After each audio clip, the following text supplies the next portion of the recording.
Hello ladies. So I figured I'd jump on here because I know I've been MIA for well over 6 months. And so I just wanted you guys to kind of get caught up on kind of what's unfolded, or really not unfolded so much so, in the months that I've been gone. So I know I left you guys off with telling you about us pretty much just being able to find the funds to be able to do a second round of IVF. And I was focusing my time from that point forward up to this point, really just trying to seek employment that actually had health insurance that would cover in vitro. Also, I think I also left you guys off telling you about the whole spiel about where my husband's insurance had changed back in like March, and they got a much worse policy than what we had prior to that. So before that policy ended, we ended up buying another batch of medicine, all that we could get from the insurance policy before it changed to the new policy that didn't cover anything, medicines, procedures, nothing. Well, so fast forward to now, I spent a lot of those months painstakingly going through, I can't tell you how many different employers, and scouring, emails and websites, putting my resume out there, and inquiring in general about different companies' insurance benefits.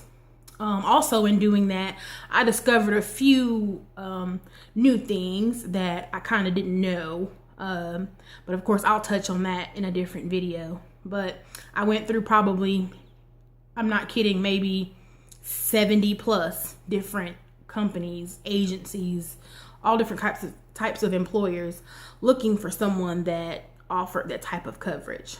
Of course, we all know if you have the means to, people can borrow the money. But as I've told you guys before, that's just something I had way on the back burner as a very last resort.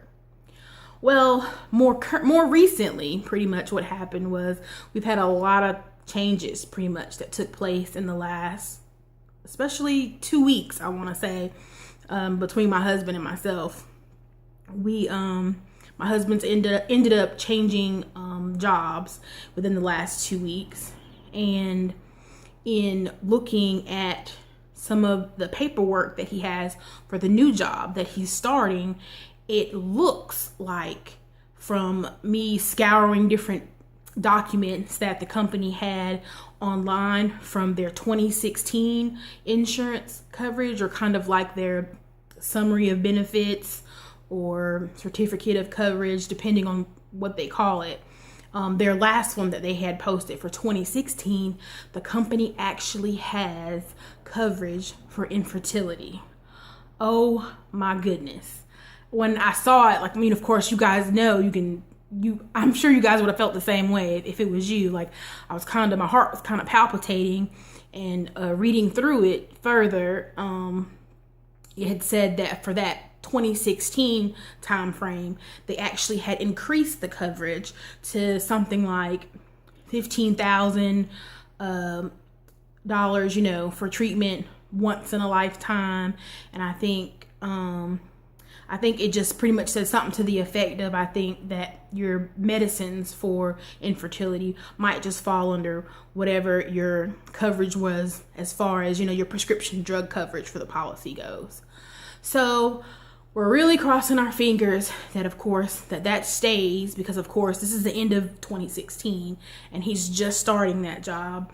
So once he gets those papers, we'll be able to see, matter of fact, if that same thing applies going for their 2017, the 2017 year of coverage for them.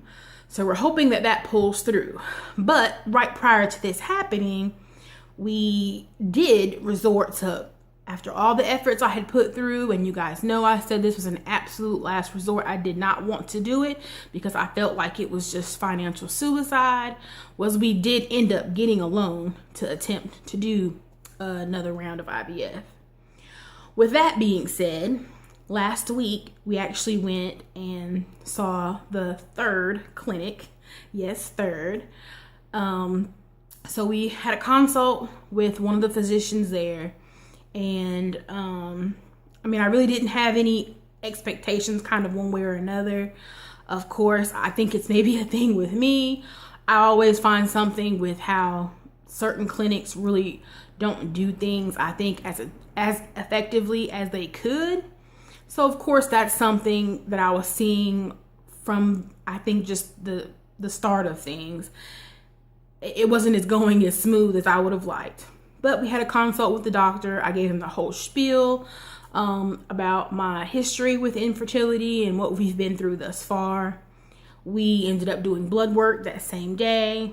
So today pretty much makes a week later. And I know a couple of those things probably haven't even resulted yet. But, guys, the same fancy smancy, I guess you could say, type of blood labs that they always take. FSH, checking my AMH again, TSH, all that little stuff, So I'm sure some of that's resulted, and they're supposed to call me tomorrow to see which labs have resulted, if any has. And from there, we'll just wait for all of it to come back, and then we'll probably meet with the doctor again just to kind of see where his head at is with things and move from there. Well, also, I do have yet another appointment. I have scheduled with a different clinic, which would be clinic number 4. I have a consult scheduled with them in roughly about 2 weeks, I want to say.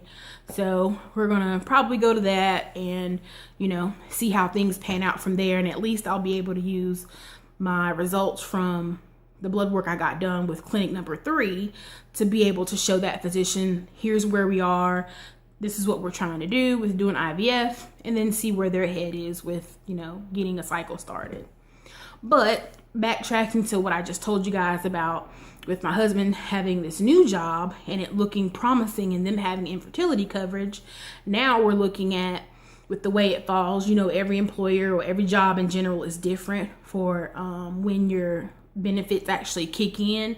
So it looks like with this company, it's something like I think your benefits kick in. I believe it reads something like on the first, after 30 days of full-time employment of such, So, for example, if you started on the 15th of one month, 30 days would be 15th of the following month.